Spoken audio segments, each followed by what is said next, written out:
Gracias, Rosita Vela.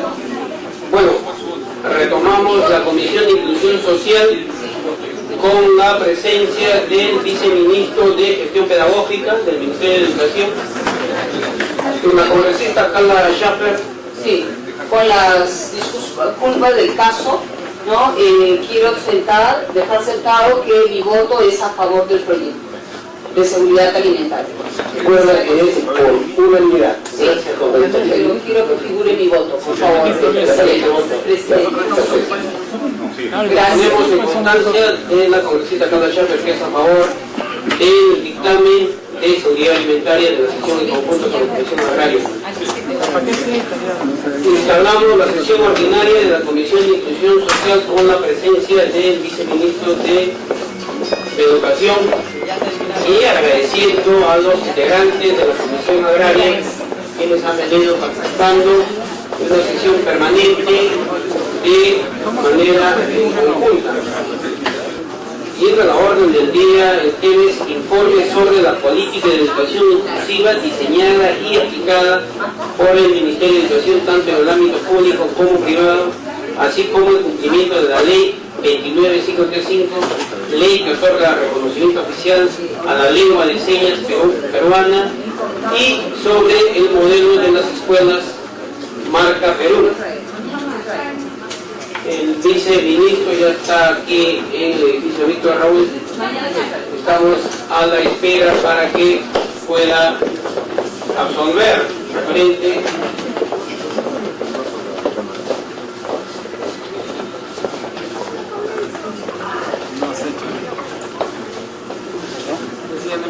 reanudando la sesión con el quórum respectivo, con las dispensas de algunos congresistas como Rosa Mávila, que está en la H, Víctor Grisolo, que está en Suiza,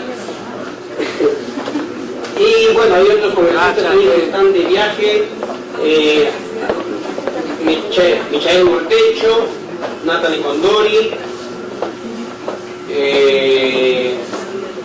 Julia Tevez. Ya señalamos la congresista Mávila y Víctor Grisolo. Estando presente la congresista Carla Schaffer, Francisco Cámara, yo decimo, Eduardo Nayer y John Reynald Ingres habla. Tenemos acá ya la presencia del Ministerio de Educación referente a un tema que ya hemos venido discutiendo, ampliando, referente al tema de lenguaje de señas. Si muy bien es cierto que se ha aprobado en el anterior gobierno, pero hasta la fecha no tenemos el reglamento.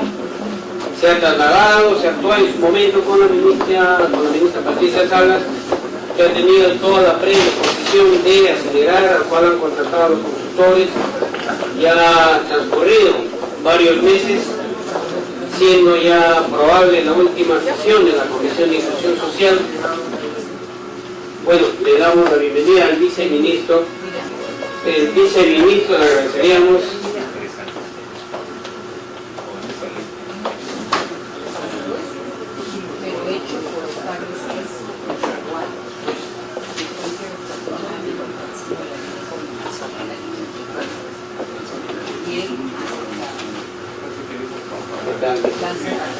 Un gusto.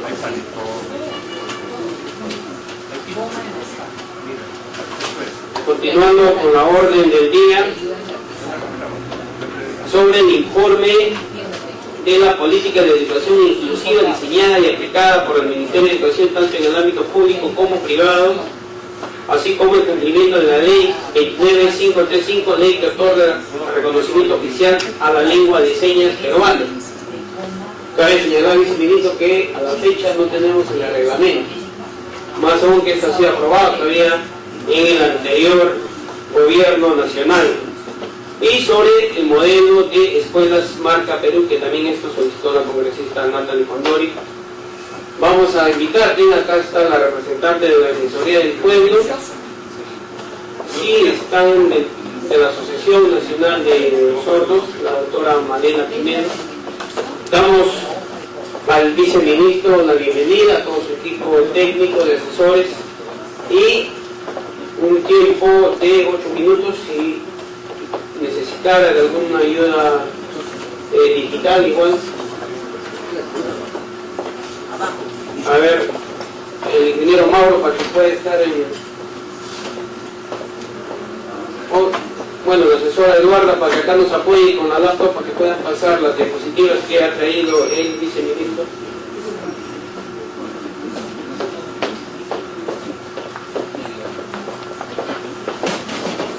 Las carpetas de la exposición del viceministro nos señalan que ya los tiene el coordinador parlamentario Jorge, nos va a pasar Doctora Juliana. para que puedan hacer seguimiento a la respectiva exposición. Mientras lo van instalando, damos la palabra al viceministro para que pueda dar algunos datos adicionales al tema.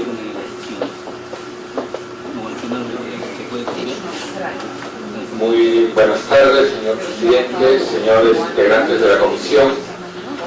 En primer lugar, les traigo el saludo de la ministra de Educación.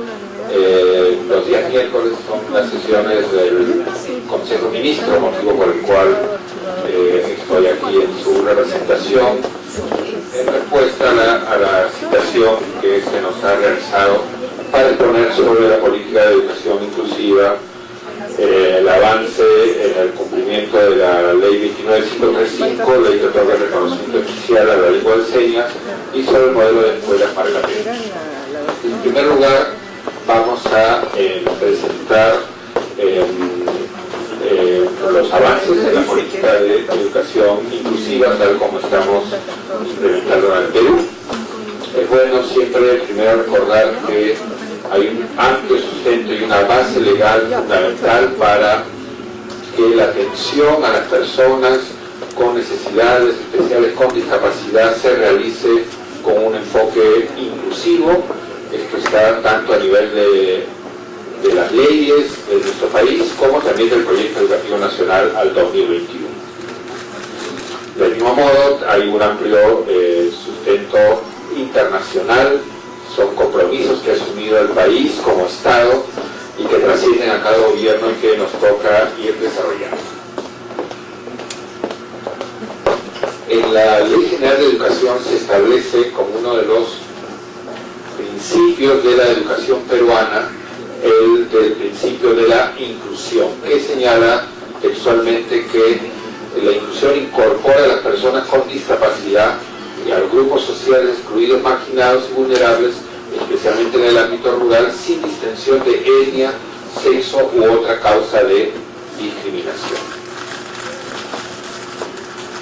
Y la Ley General de Educación organiza las diversas modalidades del sistema educativo, entre las cuales tenemos la educación básica especial con enfoque inclusivo para atender el derecho a la educación de niños, niñas, adolescentes y jóvenes que presentan necesidades educativas especiales asociadas a discapacidad, talento y superdotación.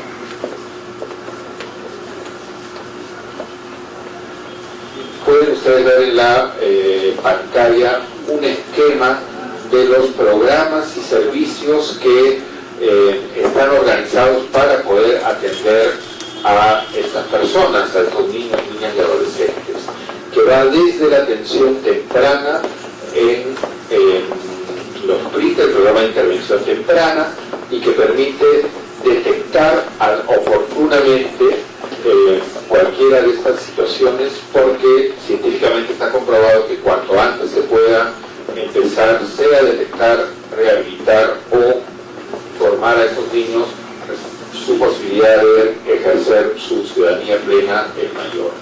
Luego tenemos el esquema de atención ya más especializado en los centros de educación básica especial y los servicios de asistencia técnica que se dan a las instituciones educativas inclusivas, que tienen como sigla el SANE, ¿no? En ese sentido, el objetivo es que tanto en la educación básica regular como en la educación básica de jóvenes y adultos, que llamamos educación básica especial, como en la educación técnica productiva, puedan participar con enfoque inclusivo toda persona de manera de poder recibir la educación a la que tiene derecho.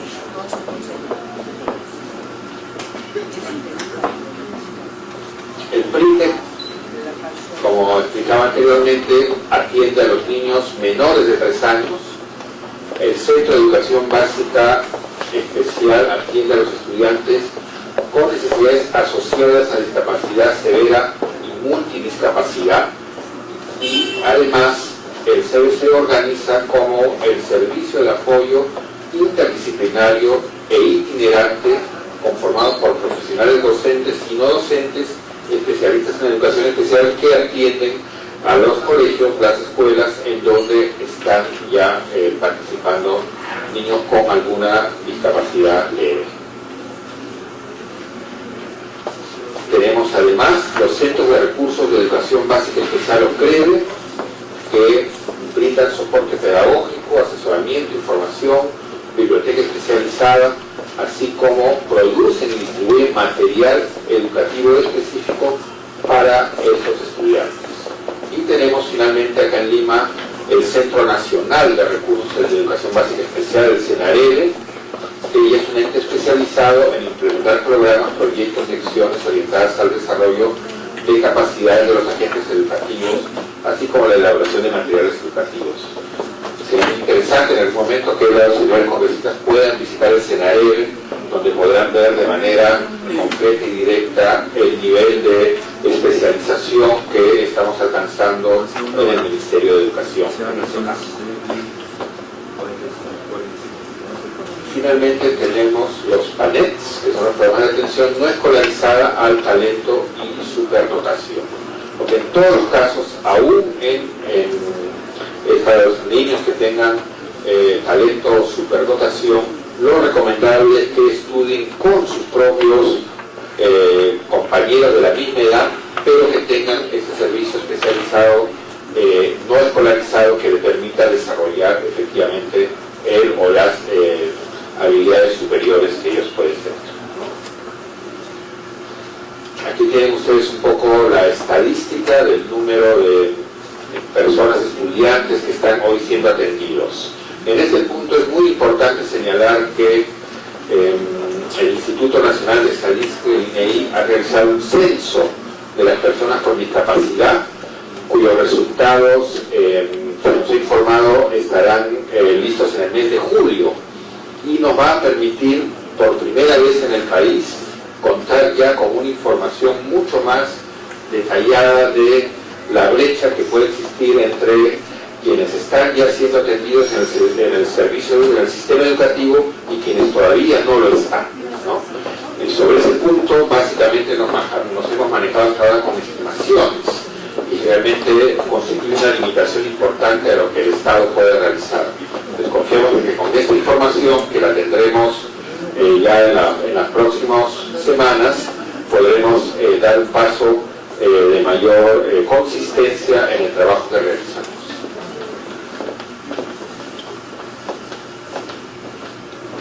Bueno, si bien sigue ya por las leyes y empezó a realizarse todo este trabajo con el esquema que les he mencionado de la atención a los niños menores de 3 años hasta los adolescentes hasta los 29 años, gracias también a una disposición y una iniciativa del Congreso, se acordó organizar un programa presupuestal por resultados que nos permita, por un lado, proteger los recursos para la atención a las personas con necesidades educativas especiales, pero además que nos permita también hacer un trabajo más consistente y más responsable, porque más allá del tema y el fundamental aspecto presupuestal, lo que debemos además es garantizar un servicio educativo de calidad, y esto implica una armonización técnica de los esfuerzos que ya realizaba el Estado y que hemos empezado este año,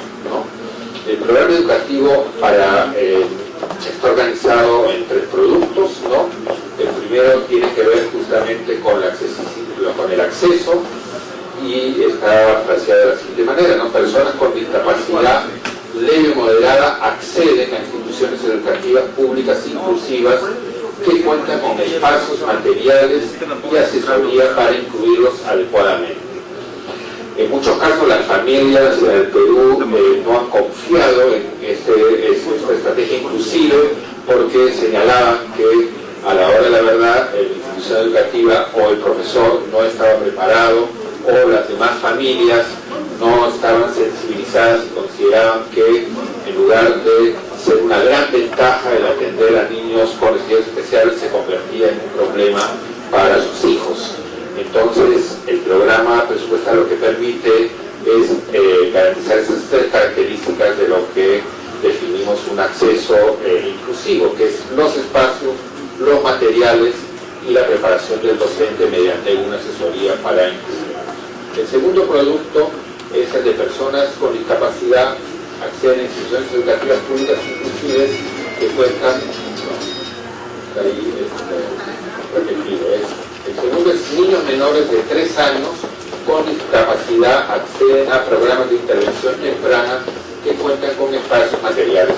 Es la atención temprana, ¿no?, para los niños menores de 0 a 3 años. Y bueno, tenemos todo un tema de gestión. Y el objetivo del PPR es la suficiente inclusión en la educación básica y técnico-productiva, como ya les mencionaba, de niños, niñas y jóvenes entre 0 y 29 años de edad. Tienen ustedes luego ya una desagregación, les estamos entregando el presupuesto establecido para este año 2013 con los montos para cada caso. Como ustedes podrán ver, la mayor inversión está dada en la especialización de los docentes, ¿no? Ellos son nuestro factor clave para que la estrategia pueda funcionar, y efectivamente estamos organizando con el Instituto Pedagógico Nacional de Monterrico esta segunda especialización para docentes, de manera que estén adecuada y suficientemente preparados para hacer una inclusión responsable en las instituciones educativas. Además, tenemos recursos para los aspectos de los materiales educativos, de espacios, como ya explicaba anteriormente, y lo propio para empezar a formular expedientes técnicos de inversión que permitan construir nuevos PRITES y avanzar en esta estrategia de atención temprana. En este momento, para el año 2013, el programa se está iniciando en Lima Metropolitana, en el Callao, en Tumbes, en Ica y en Ayacucho. Esta priorización fue realizada en articulación con el CONADIS, ¿no?, quien estableció que en educación, salud, en ese programa intersectorial se empiece por estas regiones. Y efectivamente sí, es muy importante también tomar en cuenta que no se puede, digamos, lamentablemente extender automáticamente a todo el Perú, porque además de tener recursos económicos, sobre todo tenemos que garantizar los profesionales y los materiales adecuadamente preparados para poder atender a los niños, niñas y jóvenes con discapacidad. Para el próximo año 2014, en la siguiente por favor, estamos planteando ampliar el programa a 5 nuevas regiones. En primer lugar, hemos establecido los criterios para esta ampliación, que tienen que ver con la mayor tasa de prevalencia de discapacidad, con el mayor número de personas con discapacidad, con la mayor disponibilidad de recursos humanos para educación básica especial y con el desarrollo de modelos de gestión territorial, es decir, gobiernos regionales que tengan ya una cierta solidez para poder seguir en esta tarea. Y estas regiones serían las de Piura, Cajamarca, San Martín, La Libertad y Arequipa. Respecto, eso sería de manera sucinta, señor presidente, lo relativo al primer tema de la política de inclusión educativa en los minutos que me ha dado. Ahora voy a plantear lo que tiene que ver con lo que le corresponde al Ministerio de Educación en la implementación de la ley que reconoce como oficial a la lengua de señas peruana, ¿no?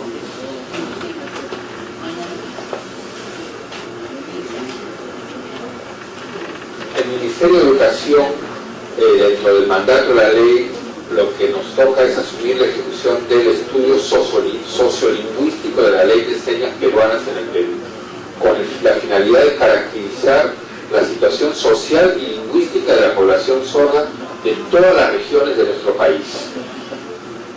O sea que, como es natural y obvio, también no puede haber una sola no la lengua de señas en todo el mundo, sino que esta debe estar adecuada a la realidad de la comunidad sorda de nuestro país. Este es un estudio inédito sobre el cual no ha habido antecedentes en el país. Nosotros hemos tomado la experiencia y la metodología que existe en el Ministerio de Educación para trabajar en la normalización de lenguas indígenas y además la revisión de la experiencia internacional propiamente en lo que es la elaboración de lenguas de señas en otros países. Y el trabajo se está desarrollando en dos etapas.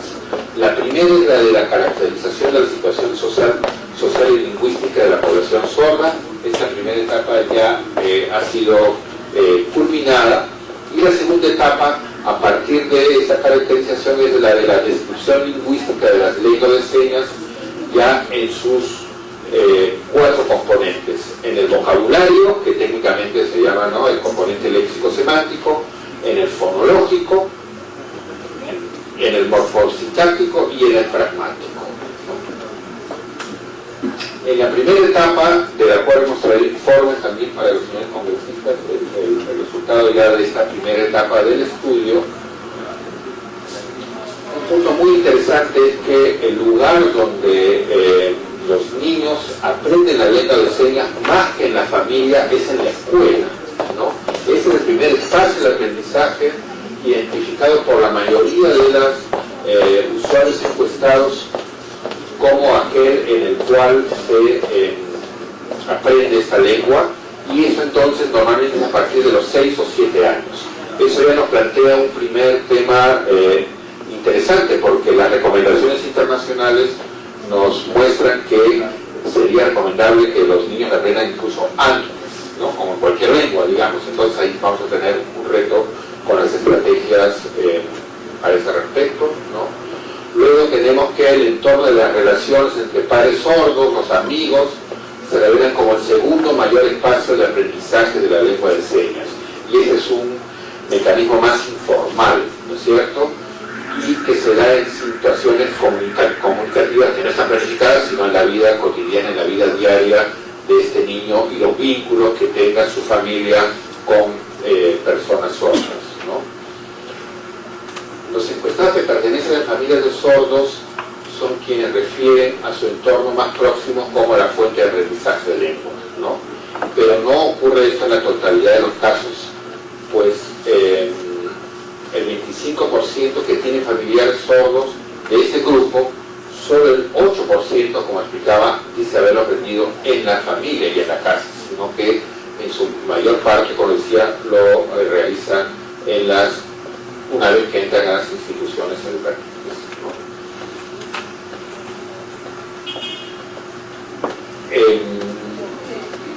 Luego, otro importante dato de esta primera etapa es que sí, las campañas de sensibilización y difusión tienen un efecto positivo, porque es lo que ha permitido también una ampliación del interés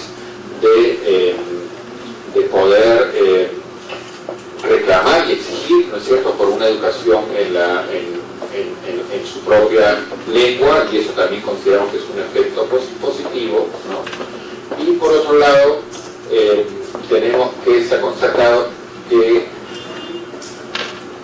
en este momento, digamos, de acuerdo a los esquemas internacionales de caracterización de la población, podemos decir que en el Perú lo que existe hasta ahora como lengua de señas peruanas es una combinación de señas convencionales y señas aisladas, y todavía no existe una variedad estandarizada. Este punto es muy importante porque para poder extender la lengua de señas tiene que haber un lenguaje común estandarizado. Es decir, si en Chiclayo hay una comunicación más cotidiana y las lenguas se van creando de acuerdo a las necesidades que tienen, y en uso de otra manera y en Puno de otra, no vamos a poder dar el paso que se requiere para la implementación efectiva de la lengua. Y ese es el punto en el que estamos, y que da pie a la necesidad del segundo estudio que estamos explicando, ¿no? Este estudio ha tenido ya una primera presentación pública ante expertos y la comunidad de personas sordas en el Perú, para recoger sus opiniones respecto al trabajo técnico que se ha realizado. Y estamos ahora iniciando la segunda segunda etapa, que ya comprende la descripción lingüística de la lengua de señas peruana. Y para este trabajo tenemos que combinar tanto los aspectos más técnicos como también la participación de los representantes de las asociaciones de sordos, los docentes que están especializados en este tema, y también un actor muy importante que son los intérpretes de lenguas de señas peruanas, porque ellos también, aunque en muchos casos son personas que no han tenido acceso a una formación profesional en este campo, son los que día a día también están trabajando diariamente en este punto. Y, sin lugar a dudas, el poder llegar a tener esta descripción lingüística obliga a llegar a consensos determinados, de manera que sea aceptada por todos como la lengua ya de manera oficial. Entonces, esto es lo que tendría para presentar, y con todo gusto poder atender a las inquietudes y preguntas de los señores congresistas. Agradecemos la exposición del doctor Martín Vegas Torres, viceministro de Gestión Pedagógica del Ministerio de Educación. Y vamos a trasladar y dar palabra a la responsable de la Defensoría del Pueblo, así como tenemos la presencia de Mónica Vildoso Criado, quien es madre de familia, Felisa Inga Quispe, también es madre de familia, Margarita Cabrera Guerrero, también es madre de familia, y Milagros Guamán Liu, quien es presidente de la asociación Soy Autista y qué. Si nos hemos invitado a estas personas es porque en la comisión todavía seguimos recibiendo denuncias de discriminación, en este caso de las instituciones educativas privadas, y otros temas también del sector público, que en su momento, justamente acá está el viceministro, conjuntamente con la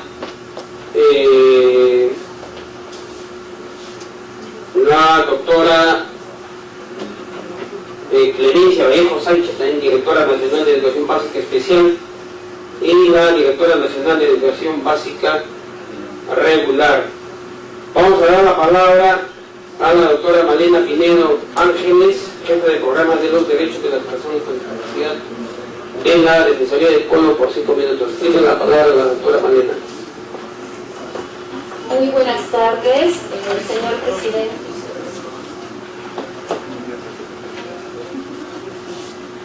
Señor presidente de la Comisión de Inclusión, muy buenas tardes, señores congresistas, madres de familia. Habiendo escuchado atentamente la presentación del viceministro, a quien también saludo, y le llevo los saludos también del defensor del pueblo, quiero señalar que efectivamente, como él bien lo ha dicho, la política de educación inclusiva se sustenta en normas internacionales y normas que han tenido desarrollo nacional. Es decir, podemos, a través de los informes, que ya son dos que ha elaborado la Defensoría del Pueblo sobre supervisión de esta política pública, tanto en el 2007 como en el 2011, podemos decir que es una política pública muy buena de lucha contra la discriminación hacia el sector de personas con discapacidad, los estudiantes con discapacidad, para lograr su inclusión y para que tengan un futuro mejor. Pero para que esta política funcione, se tiene que implementar correctamente, con recursos, con docentes debidamente capacitados, con número suficiente de instituciones educativas, tanto del ámbito público como privado, donde la inclusión educativa esté totalmente garantizada en lo mínimo, en la base, en lo que se llama el piso del núcleo esencial del derecho a la educación, en donde los chicos con discapacidad, los estudiantes con discapacidad tengan servicios de atención a las necesidades educativas en número suficiente en todo el ámbito nacional, con docentes preparados, debidamente capacitados y con material educativo debidamente adaptado a las necesidades de cada estudiante con discapacidad y según el tipo de discapacidad que tienen, porque estamos hablando de una población que no es homogénea, ¿no?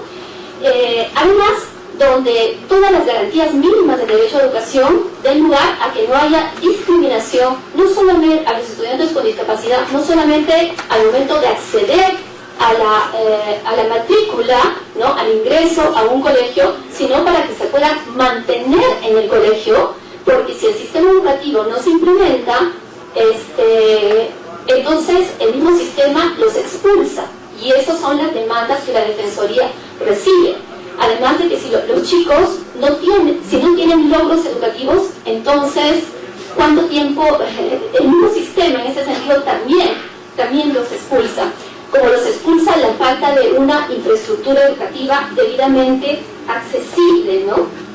Y estas son también demandas que la Defensoría del Pueblo ha recogido por parte de los profesores que trabajan en el sector público y en el sector privado. Es decir, los SANES, los servicios para la atención de las necesidades educativas, hacen esfuerzos enormes, pero aquí no tienen un presupuesto suficiente para atender la demanda de los estudiantes incluidos en el ámbito público. No hay SANES en el ámbito privado, y en el ámbito privado lo que hay son una especie de SANES que tienen un costo alto, y ese costo se añade al costo mensual de lo que significa tener para un padre de familia tener a su hijo estudiando en un colegio inclusivo. Es costoso, es totalmente costoso, porque en el ámbito privado el sistema educativo tampoco se ha adaptado, ¿no?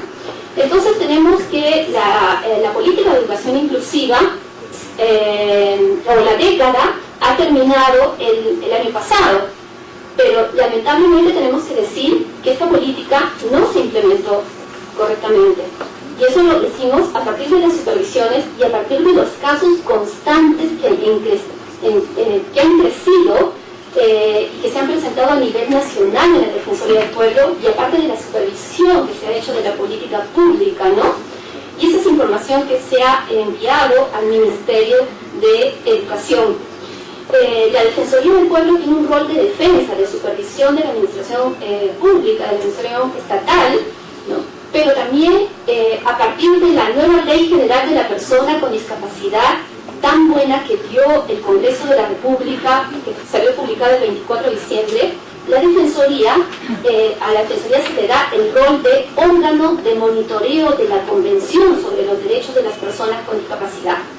Entonces, ahí nuestro rol es mucho más complejo y delicado, porque tenemos que velar que las normas, que las políticas, que las estrategias, que las leyes estén de acuerdo con la Convención, y que además no solamente estén en su diseño bien hechas, sino que al momento de la implementación los chicos puedan disfrutar, las personas con discapacidad puedan disfrutar de sus derechos.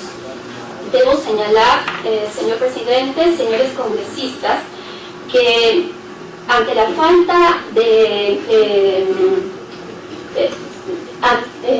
como las UGEL realmente tampoco no conocen bien la política de educación inclusiva, ante las demandas que presentan o las quejas que presentan los padres de familia, ellos no tienen un resultado adecuado que garantice para poder defender los derechos de sus hijos con discapacidad en el sistema educativo público, y menos en el sistema educativo privado, porque las UGEL no entran a investigar a los colegios privados. La congresista Schaffer tiene la palabra. Gracias, presidente. Una consulta, señorita representante de la Defensoría del Pueblo. ¿Existe algún reglamento de sanción a aquellos directores o representantes de las UGELes en las 24 regiones para poder monitorear el cumplimiento de esta ley? Porque si no, sigue siendo un papel solamente. O sea, ¿quién en este caso es el que va a controlar, ¿no?, o a monitorear que esta ley pueda ser plasmada de una manera real? Gracias, presidente. Continúe, doctora Molina. Bueno, el rol de supervisión y de garantizar la matrícula en las instituciones públicas y privadas en todas las etapas, niveles y modalidades educativas está en el Ministerio de Educación. El Ministerio de Educación, además, está compuesto a nivel descentralizado por direcciones regionales y por UGEL. Entonces, eso va bajando, ¿no? La nueva Ley General de la Persona con Discapacidad lo que trae es la prohibición de los funcionarios, servidores públicos, y en este caso de los directores de los colegios, de negar el acceso y la permanencia en las instituciones educativas públicas y privadas, y de todos los funcionarios de distintos niveles de garantizar la correcta implementación de esta política. Pero esto pasa porque hay bastante desconocimiento por parte de las autoridades, comenzando por los directores de los colegios. Los profesores que hacen la inclusión educativa son profesores que no han estudiado inclusión, claro, y ellos son los que tienen que implementar. No te reciben capacitación, no saben cómo tratar con las necesidades de estos chicos y no reciben un apoyo que deberían, ¿no? Esto tanto en el ámbito público como en el ámbito privado. Si subimos un poco más, tenemos a especialistas en la SUGEL, que son muy buenos especialistas, muy buenos en educación inclusiva, en educación especial, muy buenos. Pero les puedo señalar que hace un mes la Defensoría estuvo en el gobierno, en una reunión con autoridades del gobierno regional de Arequipa, específicamente con el especialista de educación especial, y ella señalaba que para la inclusión, para todo el año, y en todo mensualmente, y en su región, para toda la región, solo tenía 8.000 soles. 8.000 soles para hacer inclusión educativa en el ámbito público y privado. Y esa es una situación que se repite en varios gobiernos regionales. Arequipa, sí. Entonces, aquí hay mucho que trabajar y es bueno que el viceministro nos haya presentado que hay un avance respecto a lo que se va a hacer a partir ya del próximo año respecto a el presupuesto por resultados a partir de este año. Ahora, sería muy importante, y algo que se ha solicitado permanentemente, es los padres de familia a nivel nacional necesitan por lo menos un listado de colegios en el ámbito público y privado, que aunque sea pequeño, 10, 15 por mujer, ¿no? 10, 15 por región, donde el Estado garantice la política de educación inclusiva. Estamos hablando en colegios regulares. Por lo menos ahí. Para el próximo año el Estado puede crecer a 1 o 2 colegios más y así ir creciendo. Eso es como se tendría que implementar una política de esta naturaleza, ¿no? Y lo otro finalmente es que se debe invertir bastante en todo lo que es las capacitaciones al personal docente, al personal directivo, también ayudarlos a que los gobiernos regionales puedan conocer más la política y puedan trasladar el presupuesto, darle el presupuesto necesario para la implementación de esta política en el ámbito de los colegios regulares. Pero en el ámbito de la educación especial, también tiene que haber bastantes mejoras, porque la calidad de la educación especial, a pesar de los profesores, ¿no? es una calidad que tampoco es óptima, porque los contenidos educativos para los estudiantes con discapacidad que permanecen en la educación básica especial es un contenido educativo mucho menor. Y ante la implementación en la educación regular, entonces tenemos que hay muy pocos colegios especiales, ha crecido muy poco, y hay algunos que se han convertido en SANs, ¿no? Entonces no pueden soportar la demanda que hay, ¿no? Quiero recordar que la nueva Ley General de la Persona con Discapacidad contiene una serie de sanciones administrativas. Y los padres de familia ahora ya están acudiendo tanto a la vía administrativa como acudiendo a la vía administrativa a la SUGEL, están yendo al Poder Judicial por el tema de contravenciones, no tanto por el derecho a la educación, porque ahí hay que también los jueces no conocen o no están viendo la problemática por el derecho a la educación. Y hay un grupo que también, o varios que están yendo al ámbito del Indecopi, porque la relación de consumo, ahí se están produciendo una serie de discriminaciones hacia los chicos con discapacidad.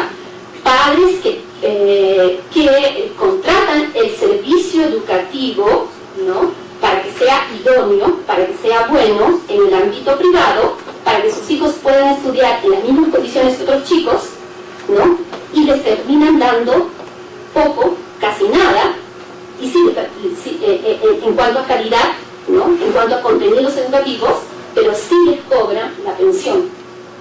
Entonces, allí también hay un trabajo fuerte que se tendría que coordinar a través del Ministerio de Educación, de la SUGEL, de Indecopi, así como cada año se supervisa a todo lo que son los textos escolares y la infraestructura educativa pública en cuanto a que sea buena, pues habría que supervisar también la accesibilidad, ¿no?, la infraestructura educativa accesible en el ámbito público y privado para los estudiantes con distintas discapacidades, y que también el servicio educativo privado no discrimine a los estudiantes con diferentes discapacidades, ¿no? No importa cuánto dinero tenga un padre de un estudiante con discapacidad, no importa cuánto dinero tenga, no importa cuánto el estudiante se esfuerce, ¿no?, 10, 15, 20 veces para demostrar que es capaz. Si el sistema educativo no se implementa, este estudiante lo único que recibe todos los días son maltratos y discriminación, y vulneración, por supuesto, a su derecho a la educación. Por último, señores congresistas,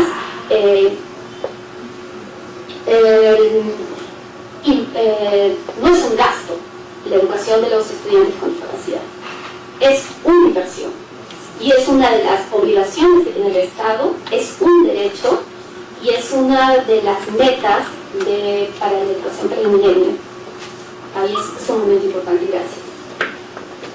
Agradecemos la participación de la doctora Malena Pinedo, y vamos a dar la palabra a la señora Mónica Virtuoso Criado, quien es madre de un niño con síndrome de Asperger. Bueno, le damos la palabra a la señora Mónica Virtuoso por un periodo de 3 minutos. Buenos días, presidente. Mi nombre es Mónica Virtuoso, mi niña se llama Ximena Cárdenas. En el 2011, mi hija estudió desde el 2007 en un nido que tenía un ingreso directo a un colegio. Estudió los 7 años y, como dijo la doctora Pineda, se sacrificó más que el resto. Tenía terapia los 365 días del año.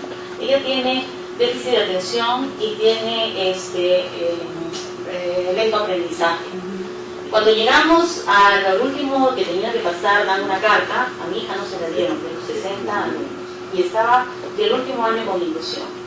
Ese colegio sí tenía inclusión el año anterior, pero ese año se le ocurrió no dar inclusión. Cuando yo fui al colegio, mandé cartas, nunca me respondieron. Mandaba a hablar con la directora, nunca me recibieron. Entonces fui a la UGEL, y en la UGEL no, ese asunto de matrículas nosotros no vemos. Me fui al Ministerio de Educación y me dijo, no, mayor UGEL. Contraté a un estudio de abogados, gracias a Dios tengo la posibilidad con mi esposo. Contratamos a un estudio de abogados y el estudio de abogados me recomendó ir a la Defensoría. Ahí me contacté con la doctora Pineda y iniciamos el procedimiento. Administrativo, porque yo no quería ser río, yo quería simplemente que le dieran la oportunidad a mi hijo. Nada más. Cuando fue la Defensoría sí me comentaron que dijeron, no, esa política es para los colegios estatales, no es para los particulares. Se negaron totalmente a que mi niña accediera. Pero como ya estaba en la Defensoría y estaban con abogados, y nosotros estábamos con abogados, nos reunieron a un día, una reunión. Y nos hicieron el regalo de que el 2012 mi hija no ingresaba, pero el 2013 sí. ¿No? Que firmamos un convenio en el cual la niña iba a ser previamente evaluada que iba a ingresar. Una niña, como usted sabe, señor presidente, cuando ingresa a primer grado se adecua al colegio. Se ayuda a adecuar a mi hija a un colegio para retirarla y ponerla a otro colegio.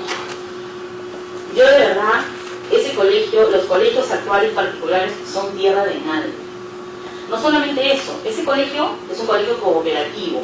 Los padres de familia mandaron a mandar cartas en todas las agendas de los 500 niños a decir el problema que tenía mi hija, que no iban a hacer.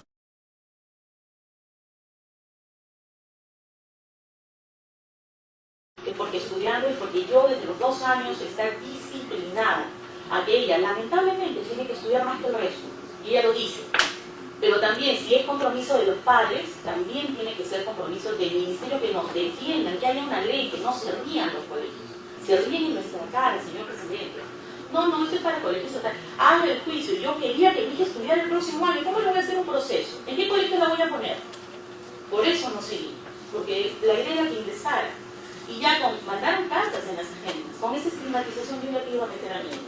Y también mi niño, el más chiquito, estaba en el mío. Entonces tampoco podía hacer tanto lío. Es lo único que les pido como madre, ¿no? De que puedan ayudarnos a nosotras a que los otros niños no tengan estas dificultades. Gracias. Sí, le agradecemos a la señora Mónica Britos. Igual damos la palabra al mismo tiempo a la señora Felisa Linda Quispe.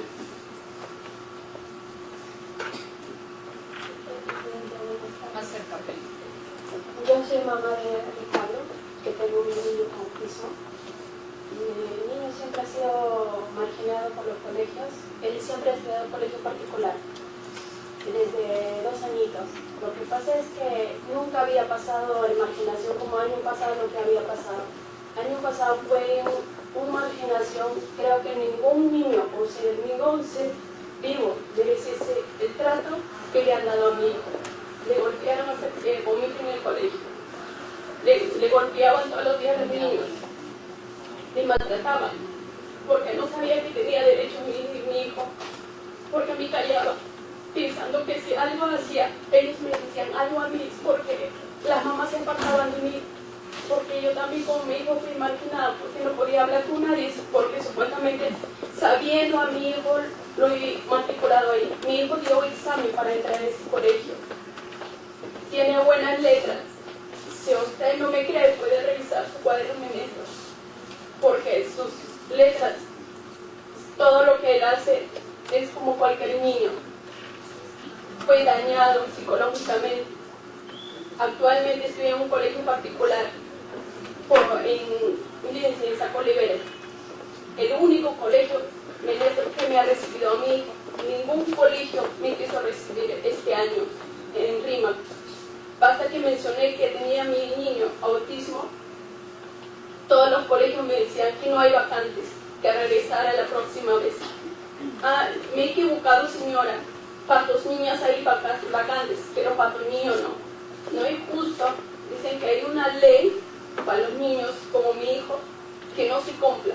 Voy a UGEL, voy al SANI, el único trato que recibo es el trato que de verdad yo estoy con una cólera rabia, puedo decirle que no merezco el trato que me dan.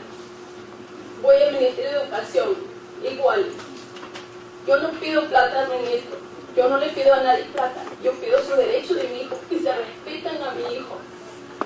Por favor, que yo he mandado documento a usted, no sé si habrá recibido.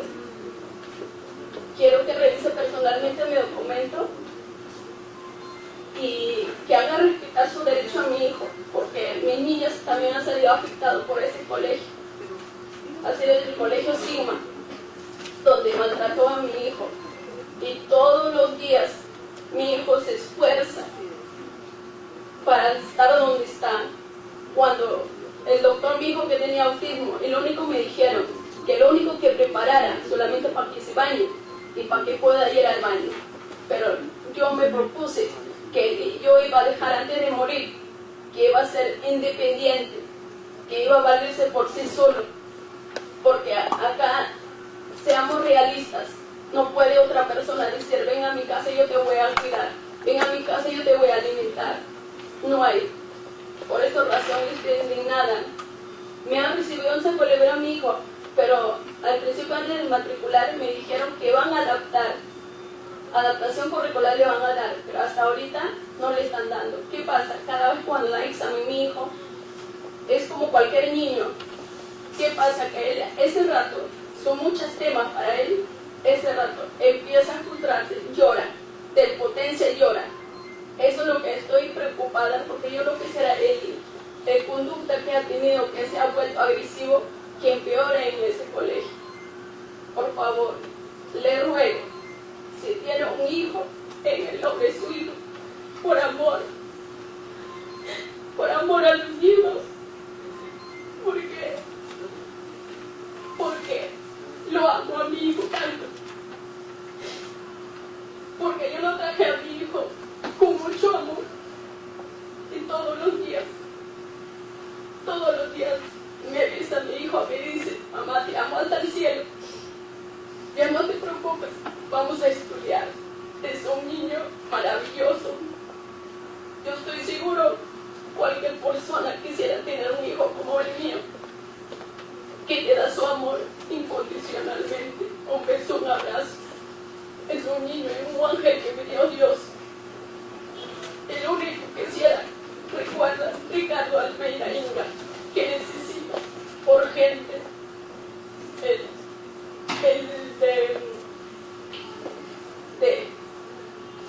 de adaptación curricular, porque las profesoras me dicen que ya saben, que señora, ya sabemos, no se preocupe, señora, pero sabiendo para qué ha matriculado acá.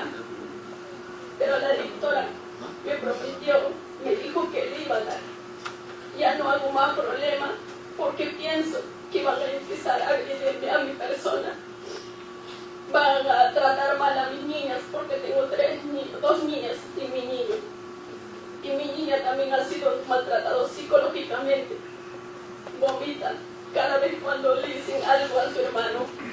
Mamita, señor presidente, el más dolor que me causó es que mi niña me dijo: mami, ¿sabes qué? Si yo me moriera, darías mejor educación a mi hermano, ya no le maltratarían de esa manera en el colegio. El dolor que me causa, señor presidente.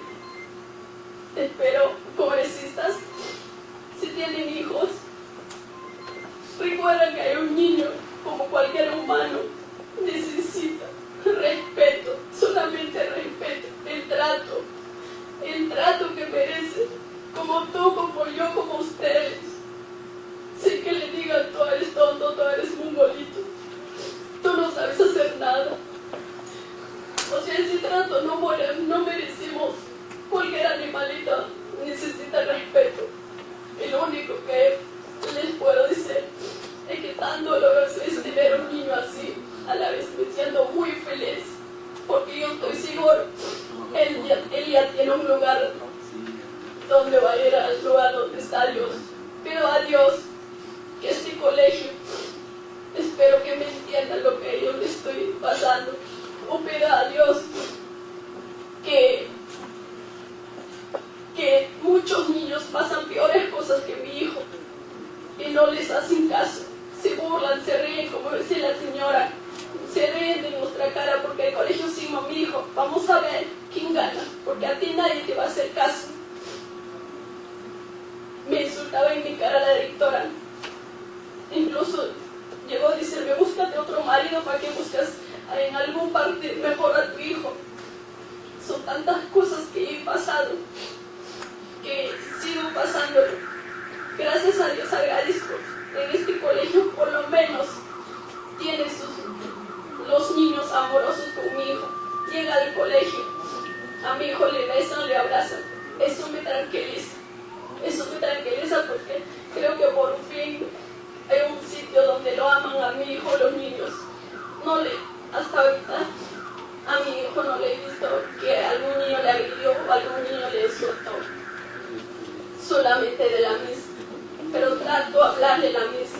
Pero sé que nunca me van a entender. Si ustedes, pobrecita, si no tienen un niño como mi niño, nunca me van a entender lo que se siente tener un hijo. No sabes cuánto Ricardo estudia para el examen. No sabes cuánto, no sabes al día cuántas pizarras borramos, cuántas promos le gastamos repitiendo la misma cosa para que él sea mejor, sea independiente, porque yo no voy a vivir toda la vida. Yo quiero dejarle a mi hijo que sea independiente, que se valga por sí solo, que sea algo. El único que les pido, por favor, por amor de Dios, vean por los niños que son como mis niños. Es maltratado en seguros, es maltratado en donde van. O son peores casos que mi hijo. Pero para eso ustedes están, para hacer respetar. Ustedes, señor congresista, deben entender.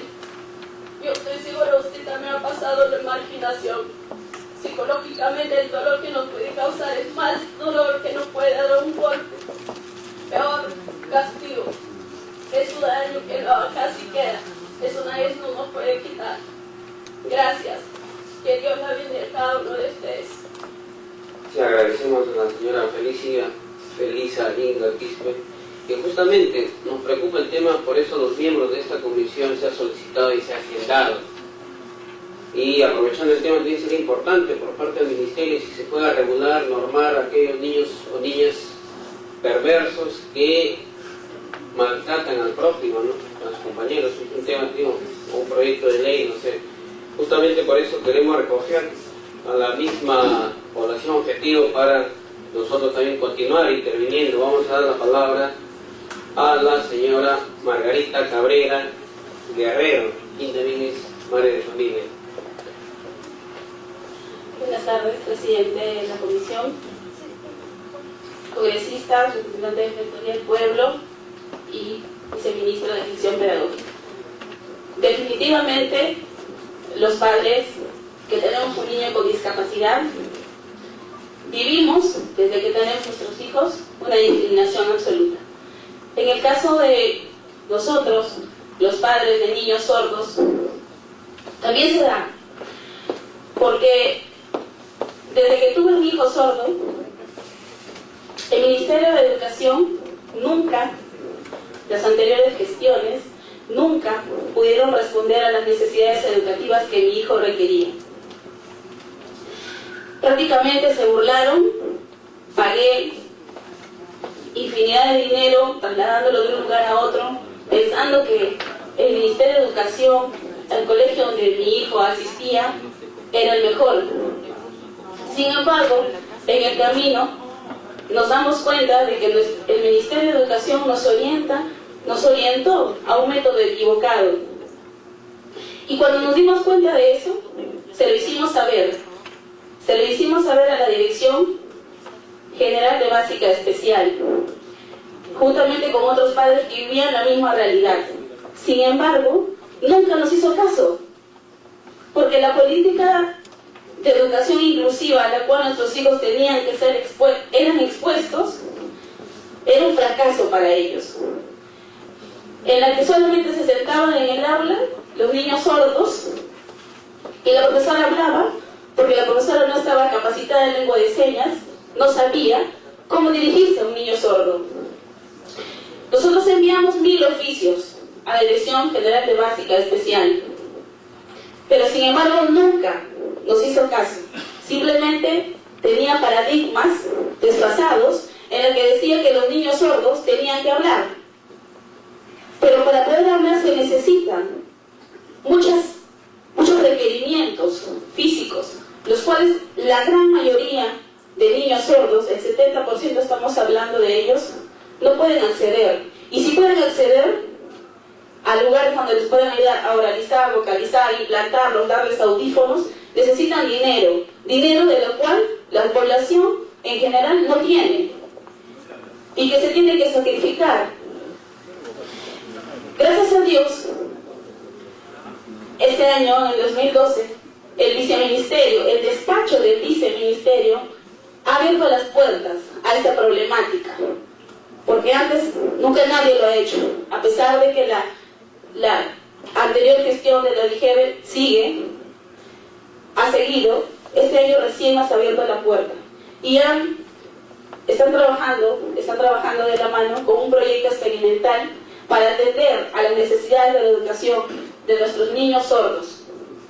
Sin embargo, estamos hablando de un grupo de niños sordos, no estamos hablando de una población general que tenemos en Arequipa, Ancash, Huánuco, en fin, que estoy segura, porque así lo dijeron cuando tuvimos un foro donde vinieron diferentes representantes de las asociaciones de sordos de diferentes provincias, que sus hijos los niños sordos no aprendían.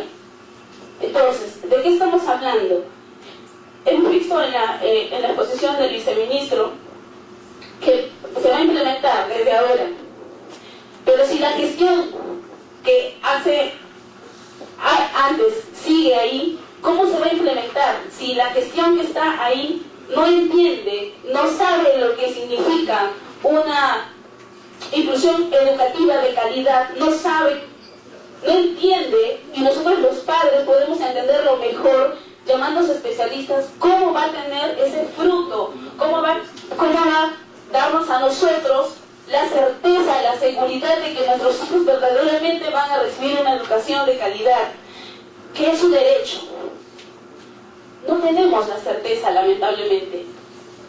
Yo, las mamás que están acá, hemos vivido diferentes situaciones de discriminación por parte del ministerio y por parte de gobiernos anteriores. Y queremos la fe en nuestros hijos y sabemos lo capaces que ellos son y reclamamos un derecho, que es la educación. Reclamamos que nuestros hijos tengan colegios en diferentes provincias, que nuestros hijos sordos, por ejemplo, no pueden acceder a una educación secundaria. No tienen educación secundaria ellos. Muchos de nuestros hijos no tienen. ¿Qué ha hecho la Dirección General de Básica Especial? ¿Cuántos niños o jóvenes ahorita no tienen secundaria, no tienen acceso? Por lo tanto, no pueden acceder a una educación superior. Y por lo tanto, tampoco pueden acceder a un trabajo cumpliendo el perfil que se necesita. Es decir, ¿dónde está el apoyo que debió brindarnos desde hace mucho tiempo el Ministerio de Educación, conociendo ya la problemática? Y bueno, al parecer se ha hecho oídos sordos porque bien han presentado aquí el estudio sociolingüístico, al cual pudimos entrar porque ni siquiera fuimos invitados como asociación de padres de niños sordos. Tuvimos que pedir el ingreso porque no nos llamaron, no nos convocaron, a pesar de que debemos ser parte desde el inicio, en la cual ellos, quien ha estado a cargo, simplemente ha corroborado lo que nosotros hemos venido diciendo por mucho tiempo. La comunidad sorda, nuestros niños sordos, nuestros jóvenes sordos, nuestros adultos sordos, no han tenido una educación de calidad. No pueden acceder a trabajos, no tienen secundaria, no tienen primaria. Entonces, ¿cómo queremos que se respete la dignidad de ellos? Hago yo un llamado, una vez más, y agradezco al señor viceministro, quien nos ha abierto las puertas para solucionar un pedacito de lo mucho que falta. Porque no solamente Lima necesita eso. Si en Lima estamos así, podrían imaginarse cómo estaremos en las provincias. Entonces, necesitamos el verdadero compromiso de todas las autoridades del Ministerio de Educación en favor de una educación de calidad para cada uno de nuestros hijos con discapacidad, atendiendo a cada uno según sus necesidades, porque no podemos decir que todos son iguales. Necesitamos atención para los niños con autismo, sordos, en fin, diferentes. Y no podemos obligarlos porque simplemente tenemos paradigmas desfasados a hacer lo que a nosotros nos parece, sino que tenemos que ir más allá, ver, respetar la comprensión de las personas con discapacidad, informarnos, ver, copiar modelos. Nosotros no somos los especialistas, ustedes son los especialistas, nosotros somos los padres que vivimos el día a día, que confiamos en nuestros hijos, que sabemos que de lo que son capaces ser ellos, y vamos a seguir así unidos. Gracias. Sí, le agradecemos la palabra a la madre de familia Margarita Cabrera, y antes de dar la palabra a la presidenta de la Asociación Soy Autista y que Milagro Guamanglu, vamos a dar la palabra al congresista Yehude Simón. El congresista Yehude tiene la palabra. Gracias, presidente. Saludando al viceministro, a los funcionarios de educación, por cierto, a la doctora Malena de Defensoría del Pueblo, a quien de una u otra manera tenemos que felicitar y agradecer que existe Defensoría del Pueblo, a la madre de familia y a todos los congresistas. Ya, todas. Entonces, yo lamentablemente voy a tener que detenerme, pero quiero intervenir en este tema. En principio, me gustaría que el viceministro nos diga, en función, claro, aquí en el documento lo dice, ¿no es cierto? Y no es por chauvinismo, para nada, cómo se va a ampliar el tema de la educación, ¿no? De la educación básica especial. Entonces uno se preocupa porque muy bien Tumbes, muy bien Piura, muy bien La Libertad, sí está Piura, están incluyendo Piura ya, al 2014, sí. Muy bien Lima, muy bien Ica, muy bien Arequipa, pero ¿por qué se saltean? Claro, me van a decir que no informaron, que no dijeron, pero ese es un problema de la mala gestión, seguramente de las UGLs, o sabe Dios, o no manejaron bien el presupuesto. Pero ¿ustedes cómo creen que se van a sentir las regiones que no están consideradas? O sea, ¿acaso ustedes dicen, ahí ponen por el porcentaje de niños o por el porcentaje de personas de discapacidad? ¿En función a qué han sacado ese porcentaje? ¿Cómo lo han visto? Yo le puedo decir al viceministro que no solamente la educación particular que voy a hablar, yo acabo de hacer una gira por el norte, incluyendo alguna zona de Piura, estaba en Tumbes, estaba en Lambayeque, estaba en Cajamarca, perfecto, y he ido a ver colegios. Y después lo conversaremos personalmente, pero hay colegios donde hay niños con discapacidad y no le dan los alimentos. No los consideran.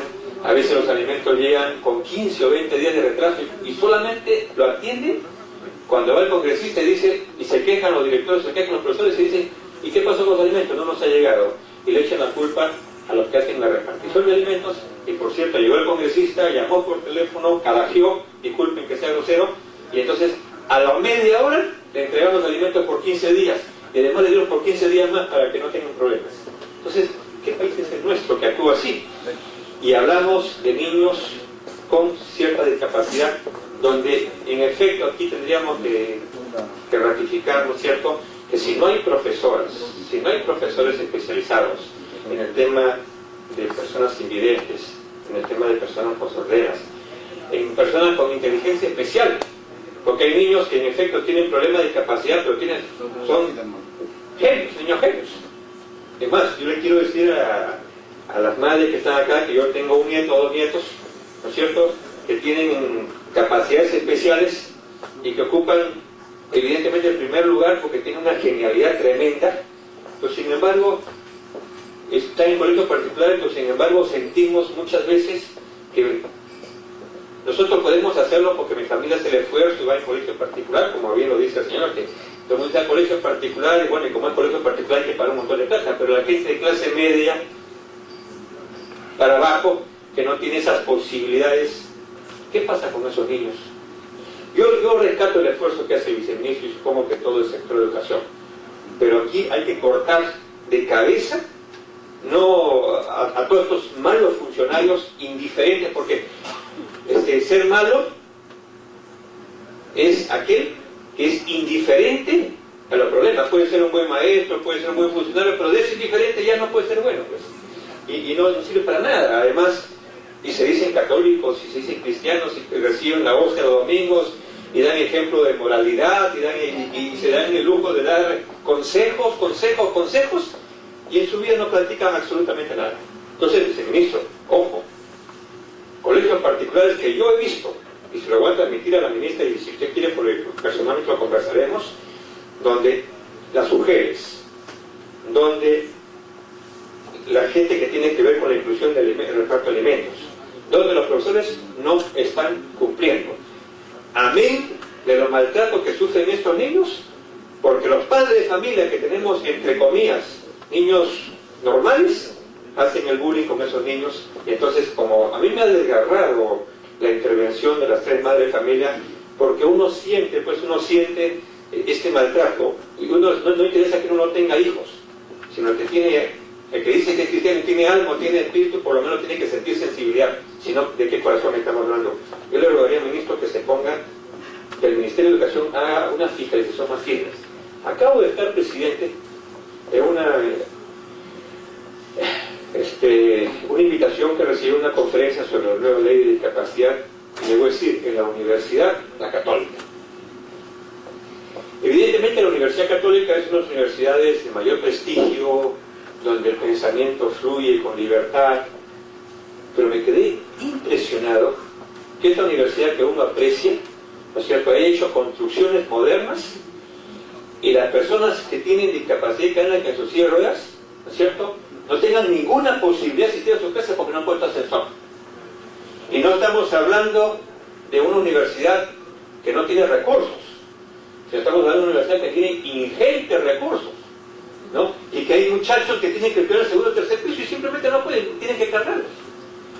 Y además, que no estamos hablando de una persona con discapacidad, estamos hablando de muchos jóvenes, ¿no? Muchos jóvenes que pagan su matrícula, que pagan su pensión y que los maltratan.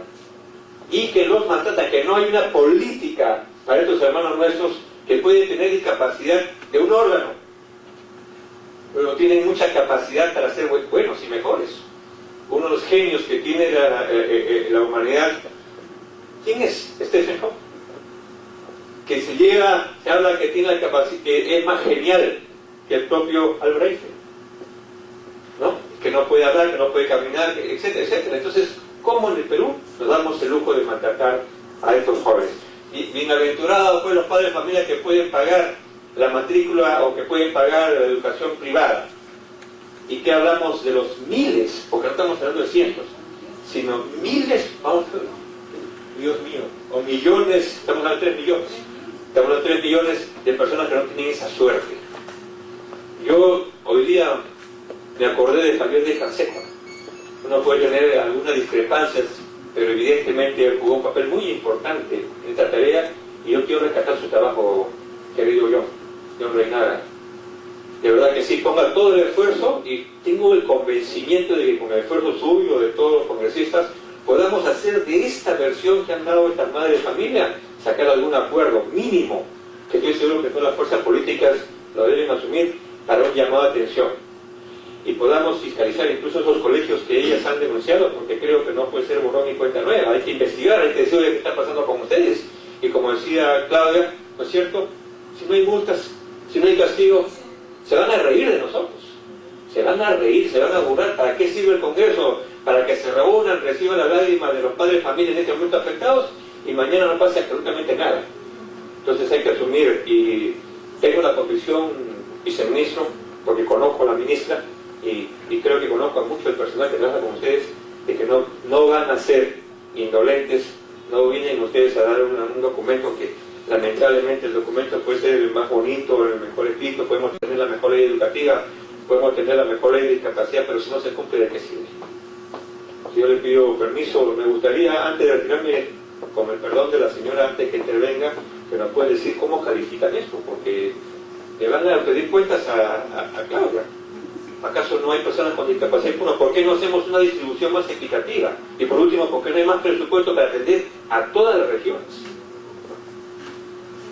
Vamos a dar la palabra al viceministro, la presidenta de Gracias, presidente.